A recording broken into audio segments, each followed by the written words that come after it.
Nos vamos a Medellín, 1987. Una ciudad que se regía por reglas no escritas, dictadas por un poder inmenso y casi siempre invisible. Esta es la historia de cómo unas cuantas palabras, dichas en televisión en vivo, desataron una lección que nadie olvidaría. Una lección sobre la verdadera diferencia entre tener clase y tener poder. Y todo, absolutamente todo, comience con esta frase. Una frase que hiela la sangre, pronunciada por el hombre más temido de Colombia. Y ojo, no fue un arranque de ira, fue una sentencia, declarada de forma fría, calculada, que estaba a punto de sellar el destino de la mujer que se atrevió a desafiarlo. Bueno, ¿y quién es la protagonista de esta historia? Se trata de Valentina Restrepo, una presentadora de televisión muy famosa en esa época. El conflicto, como les decía, se detonó por un solo comentario al aire. Unas palabras que en cualquier otro lugar hubieran pasado sin pena ni gloria, pero que en el Medellín de los 80 eran básicamente una sentencia de muerte. Para entender la magnitud de lo que pasó, hay que ver los dos mundos que estaban a punto de chocar. Por un lado, Valentina Restrepo, pura élite tradicional de Medellín, una familia de abolengo, de apellido, con estatus. Y por el otro, Pablo Escobar. El poder nuevo, el del dinero hecho fuera de la ley, un poder que, justamente, desafiaba a esa misma élite. Pongan atención a la fecha, 15 de marzo de 1987. Durante su programa, Tardes de Glamour, Valentina se sentía, intocable, protegida por su apellido, por su posición. Y fue justo ahí, en esa comodidad, que decidió decir en voz alta lo que su círculo social solo se atrevía a susurrar en privado. Y esas fueron sus palabras. La elegancia verdadera, eso no se puede comparar con billetes manchados. Un criminal siempre será un criminal. No mencionó ningún nombre, claro, pero ¿hacía falta? En toda Colombia, el mensaje era clarísimo. Era un golpe directo a la legitimidad que Escobar tanto se esforzaba por construir. Inmediatamente en la cabina de control se desató el pánico total. Cuentan que el director Carlos Mejía sintió un frío recorrerle la espalda. Se había roto la regla de oro no escrita de Medellín. Nunca, jamás, hablar mal de Escobar. Pero Valentina, nada. Con una confianza que rayaba en la arrogancia, desestimó el peligro, convencida de que su apellido era un escudo a prueba de todo. Y mientras en el estudio de televisión todo era caos y miedo, la escena cambia por completo. Nos vamos a la hacienda Nápoles, la fortaleza de Escobar. Justo en el lugar donde el objetivo de ese insulto estaba, muy casualmente, viendo la televisión. Aquí es donde la historia se pone todavía más inquietante. Al escuchar lo que dijo Valentina, Escobar no gritó, no se enfureció. Su reacción, según cuentan, fue una sonrisa. Una sonrisa helada, calculadora, que anunciaba una respuesta que iba a ser metódica y devastadora. Es que su poder no era solo de violencia bruta, era pura guerra psicológica. Lo primero que hizo fue llamar a su lugarteniente Popeye y le dio una orden muy clara, una investigación completa de Valentina. Su vida, su rutina, su familia, todo. El siguiente paso no iba a ser una bala, iba a ser algo mucho más sutil, una invitación. Y así, de la noche a la mañana, esa amenaza que flotaba en el aire se convirtió en una realidad aterradora. La respuesta del patrón no tardó en llegar, pero vaya que no fue de la forma en que nadie, y mucho menos Valentina, se lo esperaba.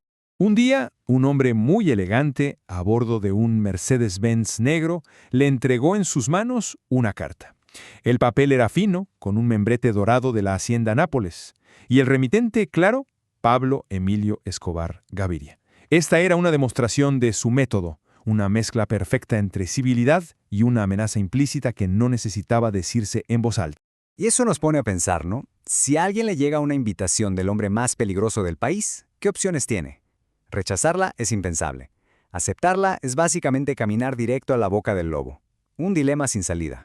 La respuesta más brutal vino de la persona que se suponía que debía protegerla, su propio padre.